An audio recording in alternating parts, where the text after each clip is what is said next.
বিকশিত ভারত সংকল্প যাত্রার নামে সরকারি অর্থের হরির লুট ও অর্থ অপচয় দিকে দিকে।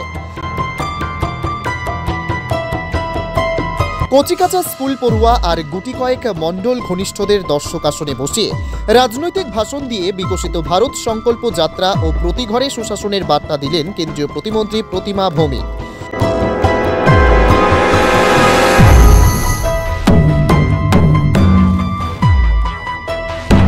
রবিবার বিলোনিয়া মহকুমার ভারতচন্দ্রনগর ব্লকের উদ্যোগে বগাচতল স্কুল মাঠে অনুষ্ঠিত হয় ভারতচন্দ্রনগর ব্লক ভিত্তিক বিকশিত ভারত সংকল্প যাত্রা ও প্রতি ঘরে সুশাসন 24 নামক অনুষ্ঠান।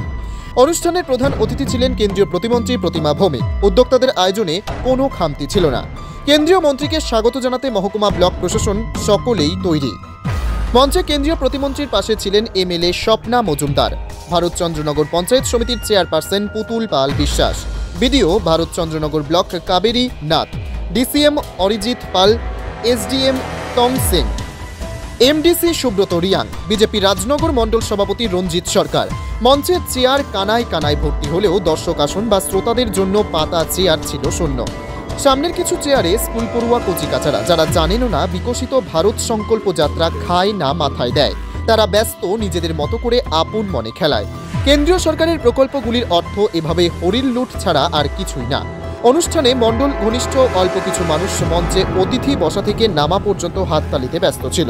এদেরই সামনে স্বভাব সিদ্ধ ভাষায় সরকারি অনুষ্ঠানে প্রশাসনিক আধিকারিকদের বসিয়ে কেন্দ্রীয় প্রতিমন্ত্রী প্রতিমা ভৌমিকের রাজনৈতিক বক্তব্য পেশ। সরকারি অনুষ্ঠানে একজন কেন্দ্রীয় মন্ত্রীর এহেন রাজনৈতিক বক্তব্য শুনে স্তম্ভিত প্রশাসনের কর্তা ব্যক্তি থেকে শুরু করে শুভবুদ্ধি সম্পন্ন ব্যক্তিরা।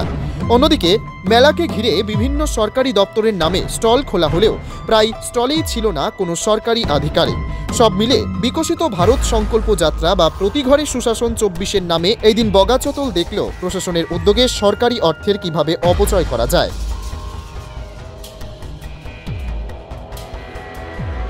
কংগ্রেস এবং ত্রিপুরা রাজ্যে 35 বছর যে কমিউনিস্টের শাসন ছিল, যারা জনজাতিদের কথা বলতেন, জনজাতিদের ভোট নিয়ে রাজনীতি করেছেন, ত্রিপুরা রাজ্যে বর্তমানে অনেক লোক তথাকথিত রাজনৈতিক নেতৃত্ব রয়েছেন, যারা জনজাতিদের কথা বলে তাদেরকে বিভ্রান্ত করে রাজনীতি করছেন। যে কোনো কারণে আপনারা কোনো সুবিধা থেকে বঞ্চিত হয়েছেন, তার কারণ হচ্ছে ত্রিপুরা রাজ্যে যে বিগত দিনে যে সরকারটা ছিল, সে সরকারের সিস্টেম কি ছিল? একটা গ্রামের মধ্যে থাকেন, তাদের রাস্তাঘাটের ব্যবস্থা থাকে না। অনেক জায়গাতে তাদেরকে রাস্তাঘাটের ব্যবস্থা করে দেওয়া হবে, কারেন্টের ব্যবস্থা করে দেওয়া হবে, আপনার পরিবারে বিদ্যুতের সংযোগ, কারেন্টের ব্যবস্থা আপনার পরিবারে দেওয়া হবে। আমরা যারা সমাজের জন্য ভালো চিন্তা করি, আমরা যারা সমাজের জন্য কাজ করতে চাই, যারা জনজাতি অংশের মানুষের জন্য কাজ করতে আপনারা ইচ্ছুক, আমি প্রত্যেককে অনুরোধ করব, জাতি, ধর্ম, বর্ণ, দল সবকিছুর ঊর্ধ্বে উঠে মাননীয় প্রধানমন্ত্রী যে স্বপ্ন দেখছেন এবং কিছুক্ষণ আগে আমরা যে শপথ করেছি, অঙ্গীকার করেছি, ভারতকে পৃথিবীর সবচেয়ে সমৃদ্ধশালী বিকশিত রাষ্ট্র আমরা নির্মাণ করব।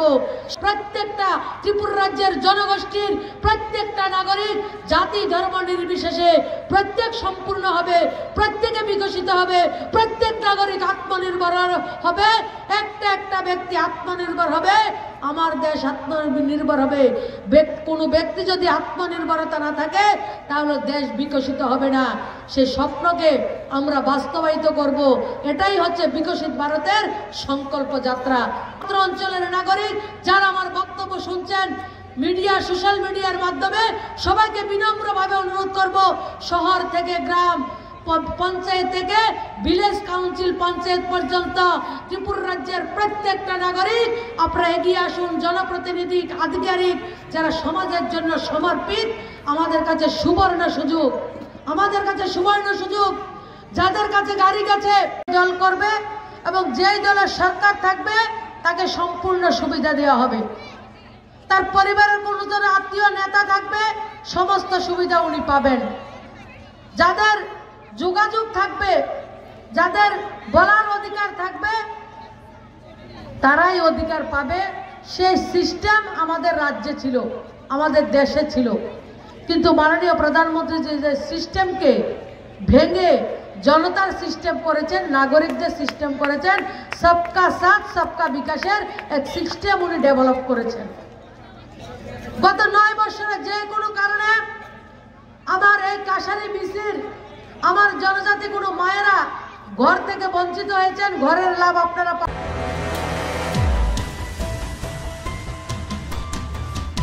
ব্যুরো রিপোর্ট, অমর বার্তা।